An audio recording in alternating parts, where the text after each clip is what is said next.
এই বন্ধুরা, welcome to my show let's talk freelancing.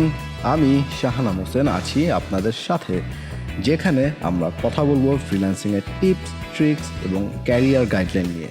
আড্ডা দেব অনেক অনেক ফ্রিল্যান্সারদের সাথে। সো শুনতে থাকুন, সাথেই থাকুন উইথ লেটস টক ফ্রিল্যান্সিং।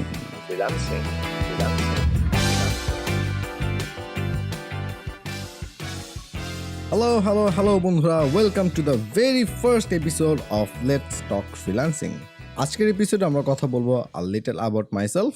আমি কই থাকি, কি করি না করি, এই ফ্রিল্যান্সিং জার্নিতে আমি কিভাবে আসলাম, এর জন্য আমার কী কী করতে হয়েছে, কবে থেকে শুরু করছি, ইত্যাদি ইত্যাদি যা কিছু আছে, so that you guys can relate and connect with me a little bit more closely.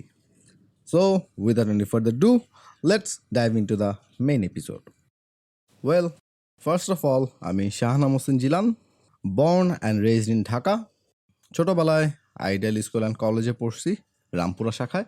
Intermediate complete করছি ন্যাশনাল আইডিয়াল কলেজ থেকে এবং ইউনিভার্সিটি অফ এশিয়া প্যাসিফিক থেকে সিইসি নিয়ে গ্র্যাজুয়েশন কমপ্লিট করছি।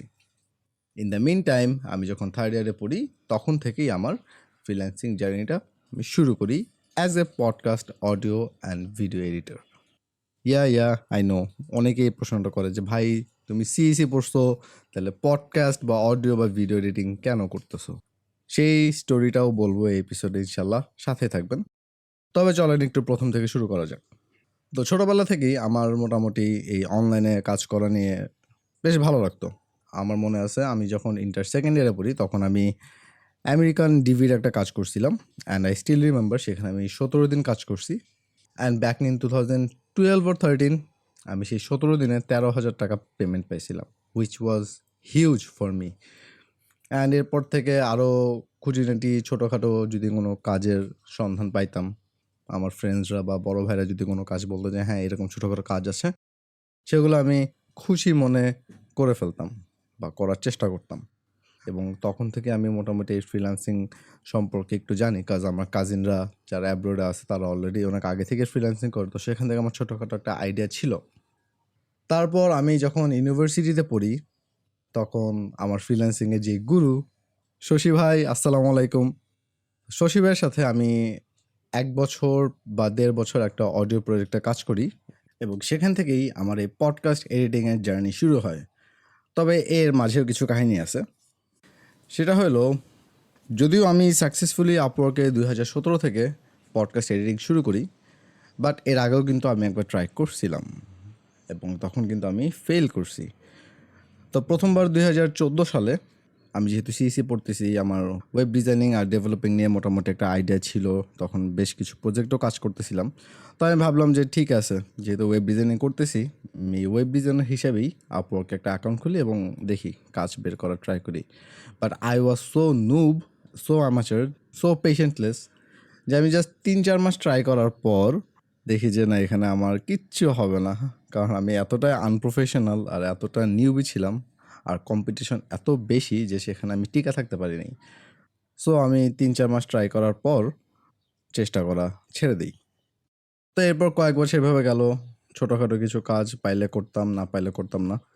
বছর দুয়েক পর আমি যখন থার্ড ইয়ারে উঠি তখন আমার একটা ইনকাম সোর্সের খুবই দরকার পড়ে।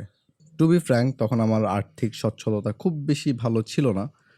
টিউশনি হয়তো বা করতে পারতাম বা কোর্সেও 2-1টা, কিন্তু ভার্সিটির ক্লাস করে এসে তারপর টিউশনি করার পর যে আউটকামটা আসতো সেটা আসলে আমার জন্য খুব বেশি একটা রিজনেবল ছিল না। তো কী করা যায়? সো আমি ডিসিশন নিলাম আমি আবার আপওয়ার্কে ট্রাই করব। But from my previous experience, এখান থেকে আমি বুঝতে পারি আসলে আপওয়ার্ক জিনিসটা এতটা সোজাও না যতটা আমি ভাবছিলাম। এই জন্য আসলে আমার স্টাডি করা দরকার আছে, রিসার্চ করা দরকার আছে, নিজেকে প্রফেশনালভাবে রিপ্রেজেন্ট করা দরকার আছে, আমার কমিউনিকেশন স্কিল ডেভেলপ করা দরকার আছে, মানে অনেক কিছু আসলে এর সাথে রিলেটেড। সো এবার আমি আপওয়ার্কে ট্রাই করার আগে আমি এগুলো নিয়ে স্টাডি করি। আপওয়ার্ক কীভাবে কাজ করে, আমি যদি আপওয়ার্কে প্রজেক্ট বের করতে চাই সেক্ষেত্রে আমার কোন কোন জিনিসগুলো ডেভেলপ করা দরকার। ফর এক্সাম্পল, আমার প্রোফাইলটা কীভাবে সাজানো উচিত, আমার কভার লেটারটা কীভাবে লেখা উচিত, ক্লায়েন্টদের সাথে কীরকম অ্যাপ্রোচ করা উচিত, ইত্যাদি ইত্যাদি আরও যা কিছু আছে মোটামুটি আমি সব কিছু নিয়ে স্টাডি করি এবং সেভাবে নিজেকে প্রিপেয়ার করে 2017-তে আমি আবার আপওয়ার্কে ট্রাই করি as a podcast, audio and video editor.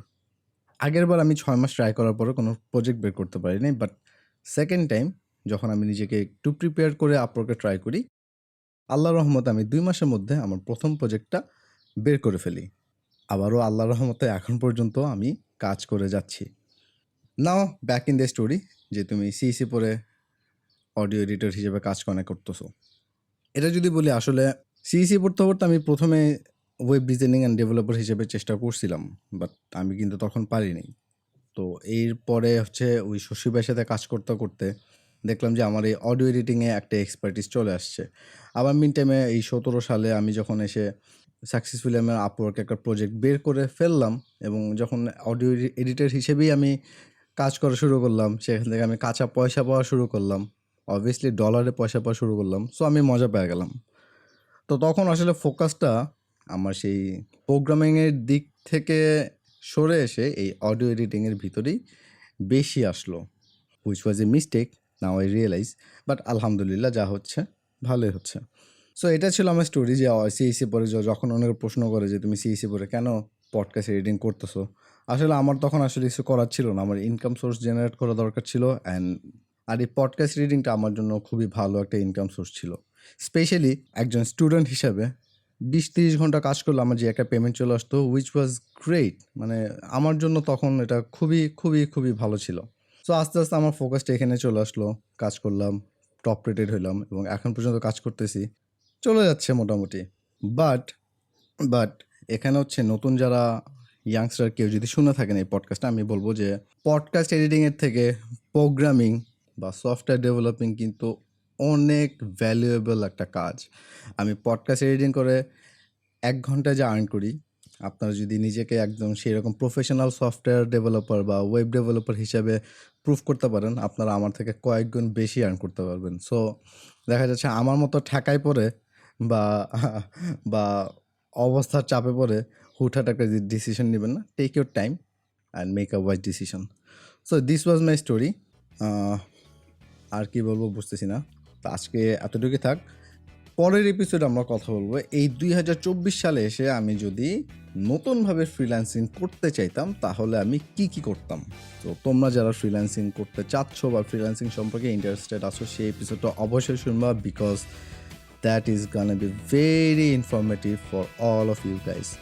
Freelancing নিয়ে যে কোনো প্রশ্ন, কোনো জিজ্ঞাসা থাকলে নিচে আমার সোশ্যাল মিডিয়া এবং ইমেল অ্যাড্রেস দেওয়া থাকলো। Feel free to reach out to me any time with any questions or suggestions. আর এপিসোডটা যদি ভালো লাগে, অ্যাটলিস্ট আমার এই এফোর্টের জন্য হলেও একটা লাইক এবং কমেন্ট দিয়ে আপনার মতামত জানাবেন। সো আনটিল দেন, সবাই ভালো থাকবেন, সুস্থ থাকবেন, আর আমার জন্য দোয়া করবেন। This is your guy Shahanam Hossain, signing off today. Allah হাফেজ।